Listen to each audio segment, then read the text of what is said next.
2021 সালে পরিমণিকে ভাড়া করে দুবাই নিয়ে গিয়েছিলেন বসুন্ধরা গ্রুপের এমডি সায়েম সোবহান আনভের। এরপর এই অভিনেত্রীকে সাপ্লাই দিয়েছিলেন সাবেক আওয়ামী এমপি নারীলিপসু এইচবিএম ইকবালের কাছে।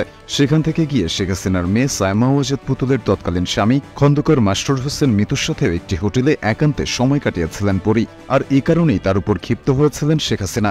সুযোগ বুঝে এ নায়িকাকে গ্রেপ্তার করার নির্দেশ দিয়েছিলেন আইনশৃঙ্খলা বাহিনীকে। এমনকি ডিবি হারুনের সাথেও অবৈধ সম্পর্কে ছিলেন চিত্রনায়িকা পরিমণি। হারুনের 3 ইঞ্চি খেতাব পাওয়া ভাইরাল ভিডিওটিও নাকি তিনিই ফাঁস করেছিলেন। সম্প্রতি পরিমণিকে নিয়ে এমন একাধিক চাঞ্চল্যকর তথ্য দিয়েছেন সামাজিক যোগাযোগ মাধ্যম ইউটিউব ও ফেসবুক ভিত্তিক চ্যানেল নাগরিক টিভির বার্তা প্রধান নাজমুস সাকিব। বনানীতে একটি বিলাসবহুল ফ্ল্যাটের মালিক পরিমণি। ধারণা করা হয় তার এই ফ্ল্যাটটির আনুমানিক মূল্য প্রায় 10 কোটি টাকা। এছাড়াও এই অভিনেত্রীর রয়েছে কয়েক কোটি টাকা মূল্যের গাড়ি। প্রশ্ন হল, চলচ্চিত্রে সাফল্যহীন এ নায়িকা কোথায় পেলেন এত টাকা?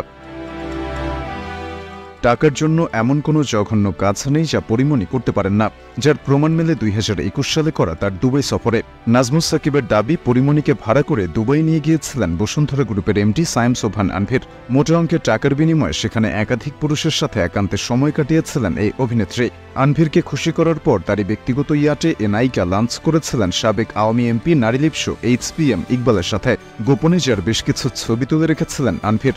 এমনকি আনভীরের ইয়াটে পরিমণি নিজেও তুলেছিলেন একাধিক ছবি, যার কয়েকটি তিনি নিজেই তার ফেসবুকেও আপলোড করেছিলেন। ইকবালের চাহিদা মেটার পর আনভীর পরিমণিকে পাঠিয়েছিলেন শেখ হাসিনার মেয়ে সায়মা ওয়াজেদ পুতুলের তৎকালীন স্বামী খন্দকার মাস্টার হোসেন মিতুর কাছে। পরি এই ব্যক্তির সাথে একান্তে সময় কাটিয়েছিলেন দুবাইয়ের বিলাসবহুল আরমানি হোটেলে। খুশি হয়ে পুতুলের সাবেক এই স্বামী পরিমণিকে শপিং করে দিয়েছিলেন লাক্সারি ব্র্যান্ড লুই ভুটন থেকে, যার ফলশ্রুতিতে পুতুলের সাথে বিবাহ বিচ্ছেদ ঘটেছিল মাস্টার হোসেনের। আর এই ঘটনায় তখন পরিমণির উপর ক্ষিপ্ত হয়ে পড়েছিলেন স্বয়ং শেখ হাসিনা। আইনশৃঙ্খলা বাহিনীকে নির্দেশ দিয়েছিলেন সুযোগ বুঝে এই অভিনেত্রীকে আটক করতে। পরিমণি মদ পান করতে খুব পছন্দ করেন। প্রায়শই তিনি বিভিন্ন ক্লাবে গিয়ে মাতাল হয়ে উশৃঙ্খলতা করেন, যা আগে থেকেই জানতেন গোয়েন্দা সংস্থার লোকেরা।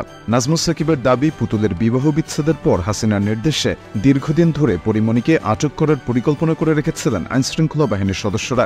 বুট ক্লাবে গিয়ে ঝামেলা পাকিয়ে যা বাস্তবায়ন করার সুযোগ করে দিয়েছিলেন পরিমণি নিজেই। ব্যবসায়ী নাসিরউদ্দিন মাহমুদকে মারধর ও হত্যার হুমকির অভিযোগে 27 দিন তাকে আটক করে রাখা হয়েছিল। এমনকি কয়েক দফা রিমান্ডেও নেওয়া হয়েছিল। এ সময় পরিমণির মামলার তদন্তের দায়িত্ব পড়েছিল পুলিশ কর্মকর্তা সাকলাইনের উপর। তদন্ত রিপোর্টকে নিজের পক্ষে নিতে এই কর্মকর্তার সাথেও প্রেমের অভিনয় করেছিলেন পরি। নাজমুস সাকিব জানান, ডিবি হারুনের সাথে দীর্ঘদিন অবৈধ সম্পর্কে ছিলেন চিত্রনায়িকা পরিমণি। সে সময় হারুন নিয়মিত পরির সাথে ভিডিও কলে কথা বলতেন।